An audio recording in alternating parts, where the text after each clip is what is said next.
Bueno, analizamos lo que puede pasar en estas elecciones en México con nuestra invitada que ya nos acompaña aquí en el set, Ana María Trujillo, politóloga y analista internacional. Hola Ana María, mucho rato sin verla, pero qué bueno tenerla por acá otra vez. Hola Paula, muchas gracias. Mira, hablemos de este fenómeno conocido como AMLO, Andrés Manuel López Obrador, que pues todo parecería indicar que nada le va a quitar esa presidencia, esta vez sí de las manos. ¿Por qué? ¿Por qué los mexicanos esta vez sí decidieron darle la oportunidad? Yo creo que se asocia a la figura de una persona que tradicionalmente ha luchado por llegar, no ha logrado, pero que se ha mantenido con un cierto discurso y que ha mantenido un discurso además en un momento de México crítico por la corrupción, en donde la gente le ha creído que realmente él no hace parte de ese juego de la corrupción. Y como él se desliga ya hace varios años del PRI y empieza a armar su nuevo movimiento, esa idea de un movimiento que no hace parte de los partidos tradicionales, a pesar que él hace parte de una política tradicional, pero demuestran que es una persona aparentemente, digamos, correcta y que no está con esos vicios. Creo que eso es lo que lo ha ido jalonando. Adicionalmente hay unas mezclas, digamos, con otros partidos, con otros movimientos, que hacen que también vaya pujando hacia adelante y se ha vuelto una rueda que va y no la para nadie. Ana María, en este momento la gran pregunta que se hacen los observadores internacionales e incluso dentro de México es si AMLO, Andrés Manuel López Obrador, agarrará muy a la izquierda o será relativamente moderado. Si uno ve la alcaldía que hizo, o los análisis de la alcaldía que hizo en el DF entre 2000 y 2005 en la capital de México, fue relativamente moderado, fue un alcalde exitoso, trajo inversión, cosa que a los economistas nos preocupa mucho, que las políticas populistas espanten la inversión. Y sin embargo, cuando uno ve sus propuestas, dice cosas como, por ejemplo, México tiene que ser autosuficiente en términos de su oferta agrícola para los alimentos, vamos a hacer en el sur, que está totalmente abandonada, una política de infraestructura financiada por los chinos, donde vamos a sacar tractores y meter mano de obra en cantidades, unas cosas que no hacen tanto sentido desde el punto de vista económico. Eche usted la moneda al aire y dígame, ¿qué cree que va a pasar con Andrés Manuel López Obrador desde el punto de vista de izquierda o centro? Yo creo que va a ser mucho más centro. De hecho, sectores radicales de derecha suelen decir, este es un personaje que está más bien ligado a la derecha. Si uno mira incluso, se ha acercado con partidos evangélicos, donde entonces hay un gran miedo por el tema de qué va a pasar con los derechos de las mujeres, qué va a pasar con los derechos de la población LGTBI. Entonces creo que va a tirar más hacia el centro, con algunas posturas que a la misma izquierda no le van a gustar. Creo que el tema del sur es sumamente importante, creo que vuelve a tomar una posición clave en la medida en que el norte era la zona que más había tenido recursos precisamente por el TLC y que había sido muy afectado el sur de México. Uno casi que podría dividir en tres México, y el sur es una inequidad espantosa, una pobreza, un campesinado sin tierra muy grande, y creo que entonces sí va a ser un elemento interesante dinamizar. Creo que el hecho de que esté mirando a China es también un mensaje soterrado hacia Trump, claro. Y esos son elementos que van a fortalecer su política exterior, que es importante porque México de alguna forma desde los 90 había perdido ese camino de la política exterior fuerte, dinámica, como un líder regional, y yo creo que es probable que en este momento vaya hacia lo mismo que se había realizado antes, pero con unas dinámicas un poco distintas.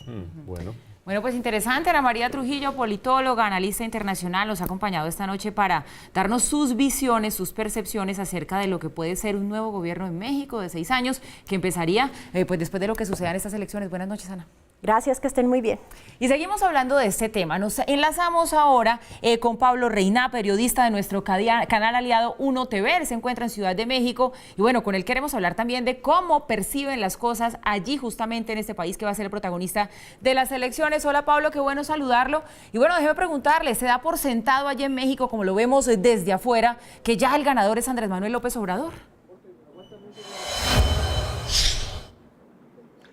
Qué gusto saludarte, Paula. Lo hago desde el Instituto Nacional Electoral, que es justamente el organismo que tiene a bien organizar todas las elecciones en el país.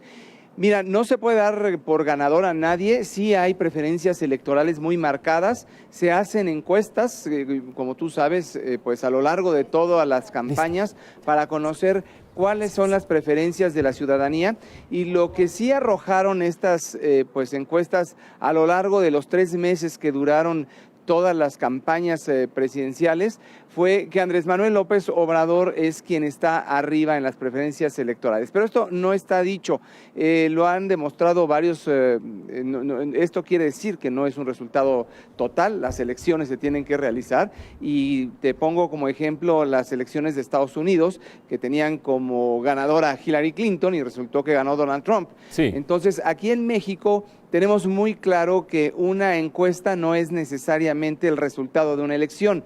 Sí hay una clara tendencia hacia esta preferencia, pero esperemos a que sea, por supuesto, el Instituto Electoral quien dé por ganador Andrés Manuel López Obrador. Sí hay preferencia por muchas personas hacia él, pero también los otros candidatos tienen grandes posibilidades de ganar, Paula. Así es. Pablo, te saluda Mauricio Reina y te quiero preguntar lo siguiente. Si bien es cierto que todavía hay muchas cosas por jugar, lo raro sería que López Obrador no fuera presidente el día lunes, no amaneciera siendo presidente electo de México. Aquí estábamos especulando acerca de si es tan de izquierda como muchos sectores creen, o si la experiencia política, el hecho de andar por el camino, le han hecho moverse más hacia el centro, así como las alianzas políticas. Pero la pregunta que te quiero hacer es, teniendo a Donald Trump arriba, al norte de la frontera, con una política tan radical, tan hostil frente a México, ¿es posible ser de centro para el próximo presidente? Gracias, Mauricio. Pues mira, déjame decirte que sí, efectivamente el país está dividido. Andrés Manuel López Obrador es del sureste del país y es donde más fuerte está, por supuesto, la preferencia electoral. De hecho, Tabasco, en las tendencias de las que hablábamos, te podría decir que van a ganar absolutamente lo que es la gobernatura, porque hay que decirlo, además de presidente elegimos a 9 gobernadores en este proceso electoral y 18,000 cargos en total.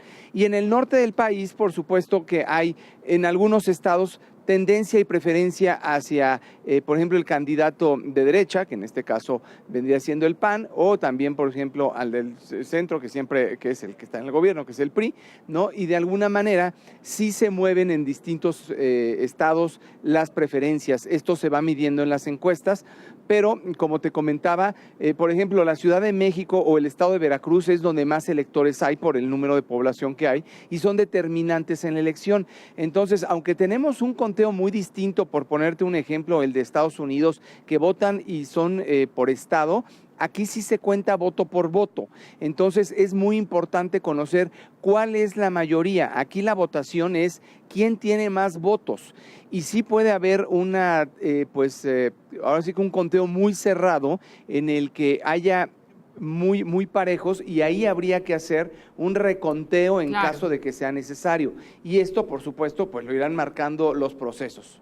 Pues vamos a quedar muy atentos. Es Pablo Reina, periodista de nuestro canal aliado 1 TV en Ciudad de México. Muchísimas gracias. Atentos estamos a lo que pase allí en su país, que sentimos muy cercano y donde todos los analistas dicen que los mexicanos están votando más con rabia que con miedo. Muy buenas noches para usted y gracias.